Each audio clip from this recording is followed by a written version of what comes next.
Donc on continue avec un quickie que va nous présenter Thomas sur le rendu 3D, la grande illusion expliquée. Eh bien, bonjour à toutes et à tous.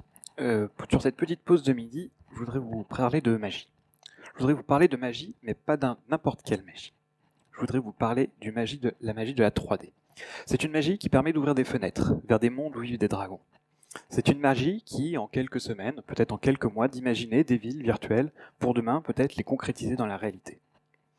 C'est aussi une magie qui permet d'apprendre, de comprendre, de visualiser un cœur encore battant sans avoir recours à la chirurgie.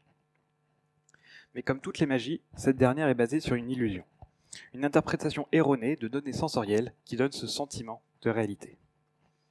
Je me présente, Thomas Guibert, je suis développeur .NET JavaScript, actuellement consultant chez Shodo. Shodo, c'est une ESN qui a compris que c'était bien de faire des choses de qualité, que ce soit grâce à une expertise dans le domaine du craft, mais aussi dans le domaine de l'entreprise, avec une meilleure inclusion, une meilleure répartition des richesses.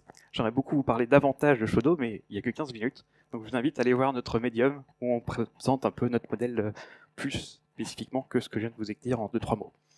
Bref, avant ça, j'ai travaillé pendant 3 ans chez Dassault Systèmes en tant que prestidigitateur, où j'ai eu l'occasion de travailler sur les villes de Rennes et de Singapour. Mais assez parlé de moi, et revenons à la scène qui vous a accueilli lorsque vous êtes rentré dans cette pièce, notre scène 3D. Arrêtons-nous un instant sur une des frames, une des images de cette vidéo, et regardons cette scène 3D. Cette scène 3D est composée de plusieurs éléments, des objets 3D, des mèches, mais aussi de la lumière, des textures, qui vont donner vie à la scène que nous avons en face de nous. Intéressons-nous dans un premier temps à ce crâne, cette sculpture qui est en premier plan. Nous avons ici un objet 3D. Cet objet 3D, c'est en fait des triangles dans la 3D. Des triangles qui vont former des faces, et ces faces, collées les unes aux autres, vont donner une forme de coquille, et cette coquille va faire naître notre mèche, notre objet 3D. Attention, un peu de maths, ça va être chaud. Un triangle, c'est 3 points. Jusqu'à là, je pense que je vous apprends pas grand-chose. Des points, des sommets en français, ou des vertex en anglais, qui, lorsque nous les relions, créent une face. Si je rajoute de nouveaux points, et en fonction de la façon dont je vais relier ces différents points, je vais pouvoir faire naître de nouvelles faces qui vont donner vie à notre modèle 3D. Sur cet exemple, j'ai sélectionné un vertex, le vertex 4801. C'est un vertex parmi les 4823 vertex qui composent cet objet 3D. Comme je vous ai dit, un vertex, c'est un point dans la 3D, une coordonnée x, y, z qui est définie dans notre monde. Comme vous le doutez, c'est pas quelqu'un qui s'amuse sur son éditeur de texte de dire bon, bah alors la coordonnée X c'est la coordonnée 1,76, Y, etc. C'est plutôt des designers, grâce à des outils tels que Maya ou Blender, vont modéliser ces différents objets 3D, les exporter dans des fichiers, style des OBJ, des STL, qui vont ensuite être importés dans des moteurs 3D. Ces moteurs 3D, vous en connaissez probablement déjà quelques-uns, Unity, Unreal, dont vous avez déjà entendu parler, mais aussi beaucoup de moteurs qui sont, propres à l'utilisateur. Ce sera des programmes en C++ qui vont utiliser des librairies telles que OpenGL et DirectX qui vont importer ces différents fichiers afin de les envoyer à notre carte graphique. Ces objets ont été modélisés dans l'espace de l'objet, c'est-à-dire qu'il y a eu un référentiel, un point 000, à partir desquels tous les vertex ont été placés. C'est formidable pour modéliser un objet, mais que se passe-t-il lorsqu'on souhaite faire cohabiter plusieurs objets ensemble? Si nous utilisons ce même référentiel, il y a risque que nos objets 3D viennent à se superposer. Alors on pourrait se dire que nos graphistes vont se coordonner et dire quand il y a plusieurs objets dans notre scène, eh bien on va faire des décalages. Ça risque d'être compliqué. Donc ce qui se passe plutôt, c'est qu'on va définir un nouveau référentiel de l'espace-monde. C'est un référentiel commun qui va faire le référentiel des référentiels objets. Pour faire passer un vertex de l'espace-objet à l'espace-monde, c'est pas très compliqué. Il suffit de prendre ce vertex dans notre espace-objet, de le multiplier par une matrice monde, c'est-à-dire une matrice qui va s'occuper de faire des translations, des mises à l'échelle ou encore des rotations. Ce que nous voyons à notre écran, c'est notre espace-monde, mais vu d'un certain point de vue, le point de vue de la caméra.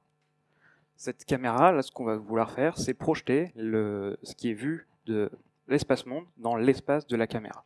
C'est lors de cette étape que l'on va voir apparaître des effets de perspective, que l'on va faire apparaître les premiers effets d'optimisation, comme par exemple ne pas rendre tout ce qui n'est pas vu par la caméra, ou encore ce qui est caché par d'autres objets. Donc nous avons vu que nos objets étaient modélisés dans l'espace-objet.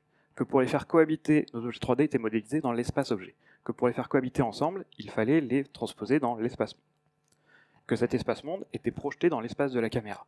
L'étape suivante consiste à passer dans l'espace homogène, de réaliser une normalisation. Cette normalisation, un espace qui va être compris entre -1 et 1, va nous permettre de rendre ce qui est vu par la caméra sur tout type d'écran, que ce soit sur votre écran 4K, 8K ou basse définition, peu importe.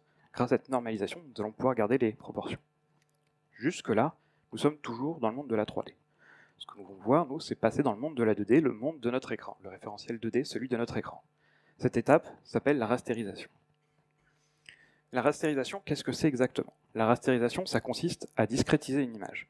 Jusque-là, nous avons une scène avec une précision infinie. Notre ligne rouge ici, en noir, a une précision infinie. On pourrait, dans l'absolu, mathématiquement parlant, zoomer à l'infini, il n'y a pas de... Allez, c'est infini. En revanche, notre écran, lui, a un nombre limité de pixels. Et là, la rasterisation va s'occuper de dire, bien, pour représenter cette ligne noire, je vais devoir allumer tel et tel pixel. L'effet de la rasterisation, c'est peut-être cet effet d'aliasing que vous avez déjà pu constater, ce crénelage qui est dû juste à la limitation technique de la façon dont nous nous rendons sur nos écrans. Aujourd'hui, avec nos écrans 4K, demain 8K, avec nos cartes graphiques qui ont des capacités de calcul qui sont relativement puissantes, ces effets de crénelage se voient de moins en moins. Typiquement, pour avoir le rendu qu'il y a ici, j'ai dû faire passer mon écran en basse résolution, virer les effets de post-traitement, zoomer à fond, et là on est en train de parler d'un rocher qui est tout au fond de la scène. Donc il fallait le chercher, ce crénelage. Toutes les étapes que je vous ai présentées jusque-là sont réalisées par des shaders. Ces shaders, ce sont des programmes qui sont écrits dans un genre de C et qui vont faire tous les traitements que je vous ai présentés.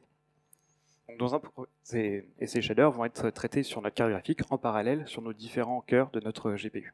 Ils vont prendre en entrée des vertex dans l'espace objet. Le premier vertex, le vertex shader, va prendre ces vertex et les faire passer de l'espace objet à l'espace normalisé. L'étape suivante, c'est de passer donc du monde de la 3D au monde de la 2D grâce à la rasterisation. Ici, notre carte graphique va indiquer que tel pixel va correspondre à telle partie de tel triangle. Enfin, un autre shader, le pixel shader, va s'occuper de colorier, de donner une couleur à chacun de nos pixels. Là, je voudrais insister là-dessus, sur les shaders, ce sont des programmes qui sont écrits, donc, comme je vous disais, dans un genre de C, qui sont hébergés quelque part dans nos moteurs 3D et envoyés à notre carte graphique.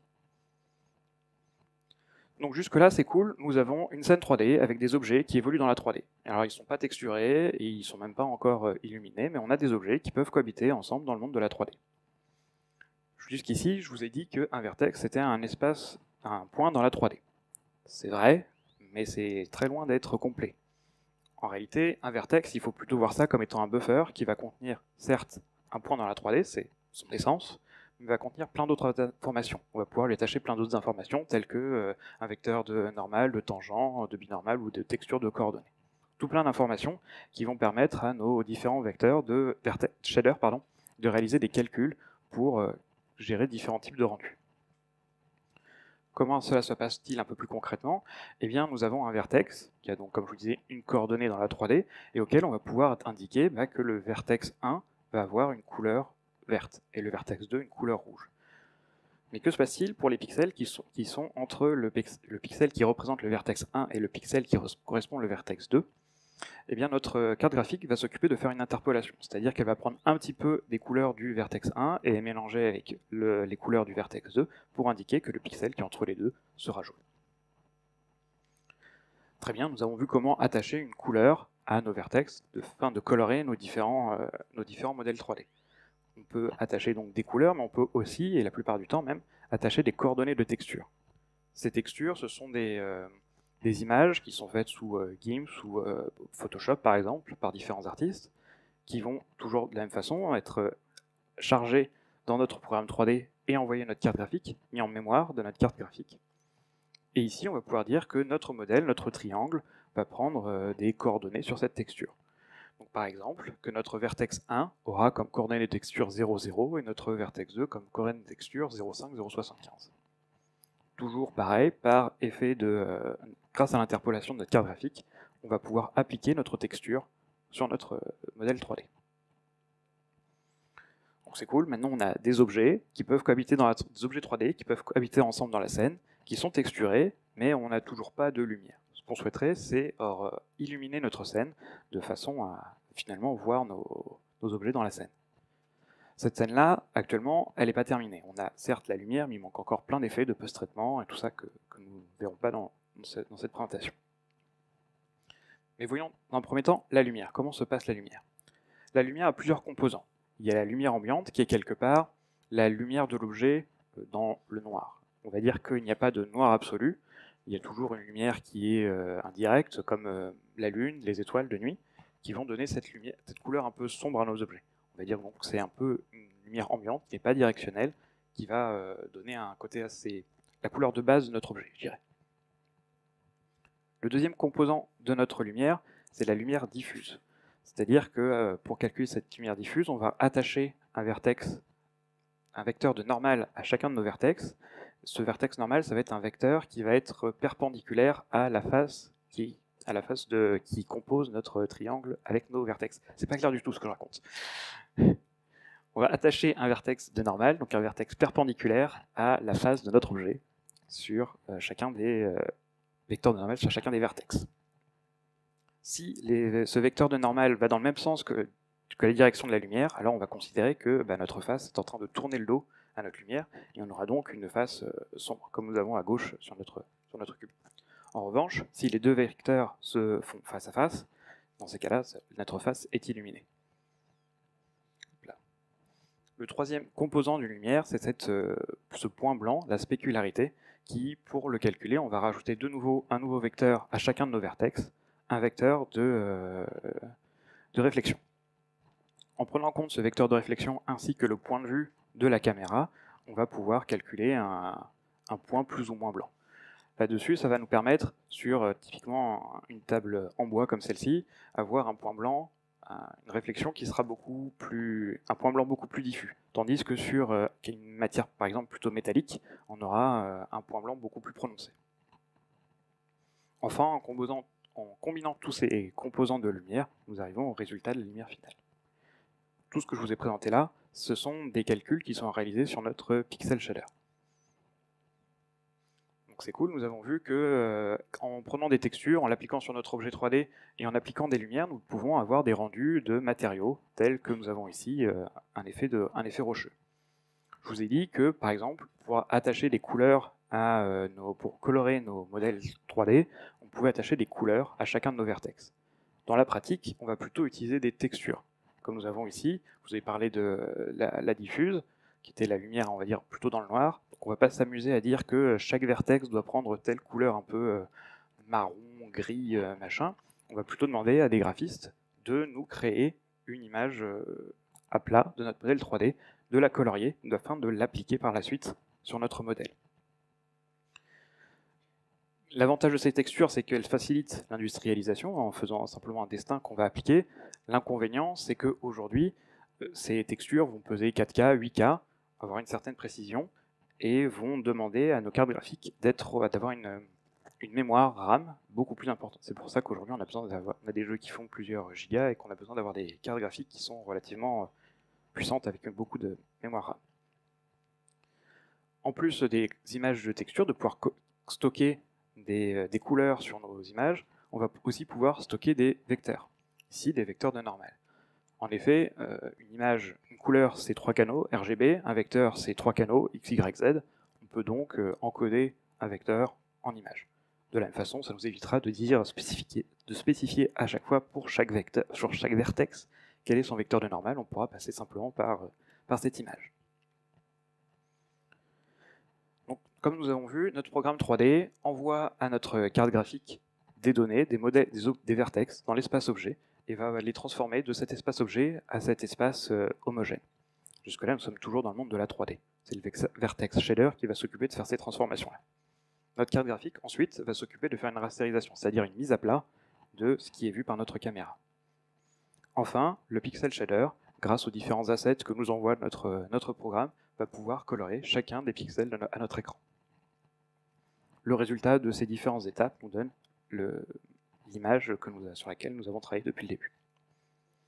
Comme vous avez vu, je ne suis pas un très bon magicien, je vous ai donné un petit peu tous les secrets du rendu 3D. Mais est-ce que c'est vraiment comme cela que fonctionne le rendu 3D des jeux AAA que l'on voit aujourd'hui ?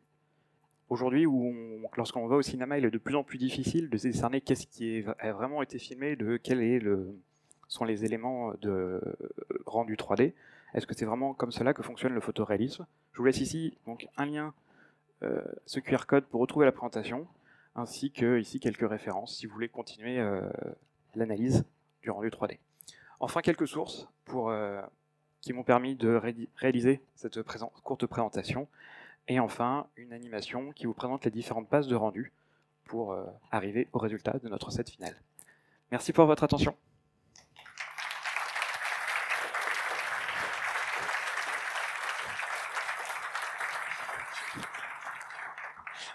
Merci beaucoup Thomas pour la présentation.